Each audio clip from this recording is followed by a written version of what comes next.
गुजरात के अंदर लोकसभा चुनाव के अंदर सबसे ज्यादा अगर चर्चित कोई सीट है तो वो सीट है भरूच की सीट। भरूच की सीट के ऊपर आम आदमी पार्टी ने अपना उम्मीदवार का नाम घोषित कर दिया है। डेडियापाड़ा के विधायक चेतर वसावा को उम्मीदवार घोषित किया है। वैसे में चेतर वसावा का एक बयान जो है वो काफी चर्चा में है। उन्होंने एक बयान दिया है कि भरूच सीट के ऊपर अगर राहुल गांधी या तो नरेंद्र मोदी भी आ जाए तब भी हम जीतेंगे। इस बात के लिए हमारे साथ बातचीत करने के लिए भरूच के सांसद मनसुख भाई वसावा है, उनसे बात करते हैं। मनसुख भाई, ये जो विधायक का जो बयान है इसको आप क्या कहेंगे? डेडियापाड़ा के विधायक आम आदमी पार्टी के एमएलए चैतर वसावा का स्टेटमेंट हो वो मैंने देखा है, पढ़ा। मुझे समझ में नहीं आता कि कैसे स्टेटमेंट करता रहता है। कहाँ नरेंद्र भाई मोदी और कहाँ चैतर वसावा। नरेंद्र भाई मोदी देश के प्रधानमंत्री है, वैश्विक नेता है, विश्व के नेता बन चुके हैं। आज करोड़ों लोग उनको चाहने वाले हैं। वो देश के कोई भी कोने में, कोई भी लोकसभा में सीट में खड़े हो जाते नरेंद्र भाई। सिर्फ फॉर्म भरने की जरूरत है, वो आसानी से कोई भी सीट जीत सकते हैं। भरूच का तो कोई सवाल ही नहीं। अगर नरेंद्र भाई मोदी भरूच में आते हैं तो हमारे लिए सौभाग्य की बात है। लेकिन वो चैतर वसावा जो बोलता है कि मेरे सामने नरेंद्र भाई मोदी आ जाए, मेरे सामने राहुल गांधी आ जाए, मेरे सामने सोनिया गांधी आ जाए तो भी मैं जीत सकता हूँ, तो ये बौखला गया है। तो मैं तो उसको बोलता हूँ कि उसको कुछ उसको इसका पॉलिटिक्स में उसका कोई दिमाग काम नहीं करता, वो ऐसा लगता है। एक पागल जैसे लोग बात करते, वैसे लोग ऐसी बात चैतर वसावा करता है। तो नरेंद्र भाई मोदी को हराने को आसान बात है। वो कहाँ, नरेंद्र भाई मोदी के सामने कांग्रेस हो या कोई भी पार्टी के नेता कोई टिक नहीं सकते। पूरा पूरा इतिहास देखो, जब सीएम थे और सीएम के बाद प्रधानमंत्री का चुनाव वो जीते, प्रोजेक्ट किया, देश का प्रधानमंत्री नरेंद्र भाई मोदी बनेगा। पूरे देश में भारतीय जनता पार्टी का लहर बना और मोदी के नाम पर सारी की सारी सीट आए। और एक इसका नाम है, ये वो एक सीट के मालिक नहीं, देश की सारी लोकसभा की सीटों के नरेंद्र भाई मोदी मालिक है। और उसके सामने ये जीतने की बात करता है चैत्र वसावा। कहाँ राजा भोज, कहाँ गांगुली तेली जैसी बात है। लेकिन जो आम आदमी पार्टी जो हमेशा से गुजरात के अंदर बात करें तो गुजरात के अंदर आम आदमी पार्टी सीधा टारगेट उनका रहता है ट्राइबल बेल्ट और भरूच लोकसभा सीट के ऊपर उनका एक ज्यादा फोकस है। वो लोग भरूच लोकसभा सीट जीतने का दावा भी कर रहे हैं। आप क्या कहेंगे भरूच लोकसभा सीट के ऊपर, क्योंकि खासतौर पे भरूच लोकसभा सीट है। इस बार सालों बाद कांग्रेस के दिग्गज नेता स्वर्गीय अहमद पटेल के परिवार से भी कोई चुनाव लड़ने वाला है। उनकी बेटी मुमताज या तो उनका बेटा फैजल फैजल तो कह चुके हैं कि मैं चुनाव लड़ूंगा। तो ये जो है भरूच सीट के लेके आप किस तरह से आश्वस्त है कि किस तरह से बीजेपी जीतेगी? कई समय से भरूच लोकसभा भारतीय जनता पार्टी जीतती आ रही है। मैं खुद 98 से भरूच लोकसभा में जीतता आ रहा हूँ। और हर हर लोकसभा की चुनाव में मेरा परसेंटेज बढ़ता जा रहा है। और मेरे पहले भी भारतीय जनता पार्टी की चंदूभाई देशमुख थे। उन्होंने चंदूभाई देशमुख, उन्होंने अहमद पटेल को हराया है।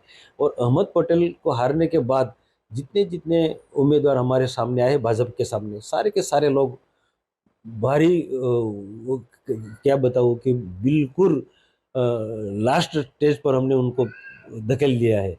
कांग्रेस के सारे उम्मीदवार दोबारा वो खड़े रहने की हिम्मत किसी कांग्रेस ने के उम्मीदवार ने किया नहीं। तो इस बार तो कोई सवाल ही नहीं होता। गुजरात की भारतीय जनता पार्टी की सरकार ने, भूपेंद्र भाई पटेल की सरकार ने और केंद्र की सरकार ने, नरेंद्र भाई मोदी की सरकार ने इतना बढ़िया काम किया है कि और इतना हमारा संगठन भी इतना मजबूत है शेरा पाटिल साहब के नेतृत्व में। तो संगठन और सरकार के किए हुए काम की ताकत पर हम भरूच लोकसभा अभी भी 7वीं बार भी भारतीय जनता पार्टी जीते, कोई भी उम्मीदवार है भारतीय जनता पार्टी जीत सकती है। आम आदमी पार्टी की बात करें तो आम आदमी पार्टी गुजरात के अंदर बहुत सारी सीटें पे चुनाव लड़ने वाली है। तो आप क्या कहेंगे भरूच लोकसभा सीट से अलावा जो बाकी जब सीटें पे आम आदमी पार्टी चुनाव लड़ेगी तो उनकी स्थिति किस तरह की आपको टक्कर उनको मानते हैं? आम आदमी पार्टी नई नई पार्टी है। और नई पार्टी क्या करती है, अपने प्रचार के लिए कोई भी चुनाव है और अपने आप उम्मीदवार खड़े कर देते पार्टी के प्रचार के लिए। तो आम आदमी पार्टी ये प्रचार के लिए काम कर रही है, उम्मीदवार खड़ी करे, लेकिन रिजल्ट तो भाजपा के फेवर में आएगा।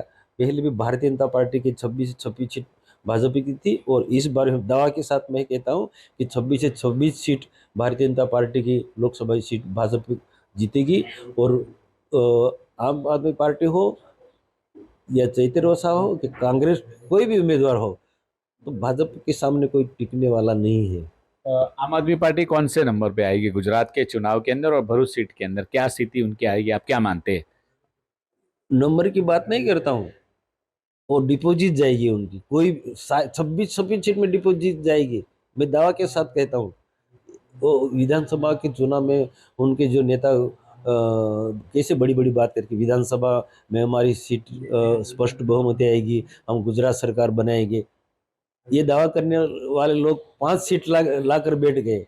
और जनता को गुमराह करने वाले लोग हैं आम आदमी पार्टी के लोग। उनके पास राष्ट्र को ऊपर उठाने के लिए, देश को किस दिशा में ले जाने के लिए उनके पास कोई ऐसी कोई विचारधारा ही नहीं, उसके पास ऐसी कोई आइडिया ही नहीं है। लोगों को एक मत अपनी ओर खींचने के लिए ऐसी हवा में बात करते रहते हैं। एक और सवाल है कि जो ट्राइबल एरिया के अंदर आम आदमी पार्टी का जो आरोप है कि ट्राइबल एरिया के अंदर कुछ इतने काम हुए नहीं है, आदिवासियों का विकास हुआ नहीं, खास तौर पे भरूच की भी बात करते हैं कि आदिवासियों का इतना कुछ विकास डेवलपमेंट हुआ नहीं है, और वो लोग कहते हैं कि हम आएंगे तो हम विकास करेंगे, क्या कहेंगे?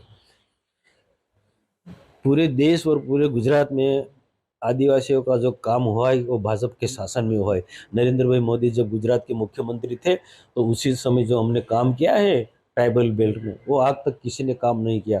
वो देश के प्रधानमंत्री बनने के बाद नरेंद्र भाई मोदी ने जो जिस प्रकार आदिवासियों का काम किया है, देखो झाबुआ में सम्मेलन हुआ, कितना बढ़िया, कितनी संख्या में लोग आए, स्वयं भी लोग आए, और इतनी भारी संख्या में आए कि वो नरेंद्र भाई मोदी के नाम पर वो पूरे के पूरे कार्यकर्ता, आदिवासी महिला से लेकर इंटीरियर गांव के लोग आज नरेंद्र भाई मोदी के वो क्या बोलूं कि उसके नरेंद्र भाई मोदी के नाम पर जो भी कुर्बान देना था, कुर्बानी देने के आज लोग तैयार है। आदिवासी समाज, पूरा का पूरा देश का आदिवासी नरेंद्र भाई मोदी भारतीय जनता पार्टी के साथ है। ईमानदार पार्टी है, वो कहते हैं हम ईमानदार है, क्या कहेंगे? ईमानदार पार्टी है तो उनके बड़े बड़े नेता, दिल्ली के मंत्री सब जेल में गए हैं।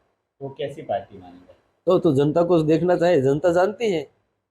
अगर फिर भी आप कैसी पार्टी मानते हैं? ईमानदार पार्टी है, कैसी पार्टी है आम आदमी पार्टी? जिन आदमी पार्टी के मंत्री, चालू मंत्री आज जेल में है, और आज तक जमानत उनको कोर्ट ने नहीं दिया है। कोर्ट तो सभी के लिए है, तो आज कोर्ट में भी उनके सफल नहीं हुए, तो कैसी पार्टी ईमानदार हो सकती है?